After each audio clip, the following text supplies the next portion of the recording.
maantay waxay ciidanka xoogga dalka Soomaaliyeed iyo hay'adaha amnigu ay awood u yeesheen in ayagu ay la dagaalamaan goobo badan ay ka saaraan nimanka argagixisada nabadiidka. taliyaha ciidanka xoogga dalka Soomaaliyeed ayaa furay shir looga hadlayo dhamaystirka qorshaha AMISOM ee amniga dalka uga wareegayaan ciidanka xoogga dalka Soomaaliyeed. shirkan ayaa waxaa ka soo qayb galay taliyaha AMISOM, taliyaha ciidamada midowga Yurub, wakiilka midowga Afrika iyo marti sharaf kale. shirka ayaa ahaa wajigii labaad ee looga hadlayay sidii ciidanka xoogga dalka Soomaaliyeed ula wareegi lahaayeen ammaanka dalka, iyadoona doodo wax ku ool ah la isku weydaarsaday shirka inta uu socday. ugu horreyn taliyaha ciidanka xoogga dalka Soomaaliyeed Generaal Odawa Yuusuf Raage ayaa ka hadlay ahmiyadda uu leeyahay shirkani iyo ajandaha looga hadlayo in uu noqdo mid si wadajir ah oo daacadnimo leh looga wada shaqeeyo. intii muddooyinka ugu dambeeyay shaqada dheer ee soo socotay oo ka dhex socotay dawladda federaalka Soomaaliya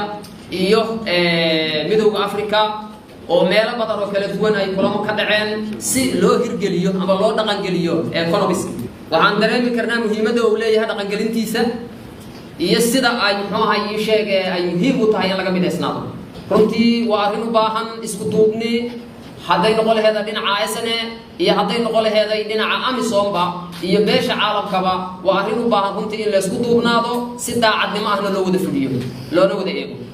taliyaha ciidamada xoogga dalka Soomaaliyeed Saraakiil Guud Odawa Yuusuf Raage ayaa sidoo kale carabka ku adkeeyay in ciidamada Soomaaliya ay u diyaarsan yihiin una diyaar garoobayaan sidii guud ahaan amniga dalka ay uga wareegi lahaayeen ciidamada midowga Afrika marka la gaaro waqtiga la asteeyay. Soomaaliya maadaama ayagu ay yihiin kuwii la rabo amniga dalka inay la wareegaan, maantay waxay ciidanka xoogga dalka Soomaaliyeed iyo hay'adaha amnigu ay awood u yeesheen in ayagu ay la dagaalamaan goobo badan ay ka saaraan nimanka argagixisada nabadiidka.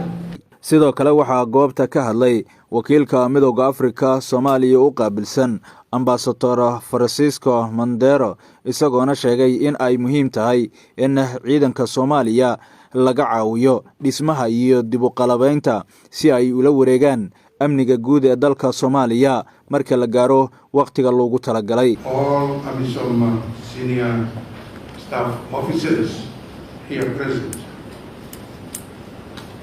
my other good partners with us today.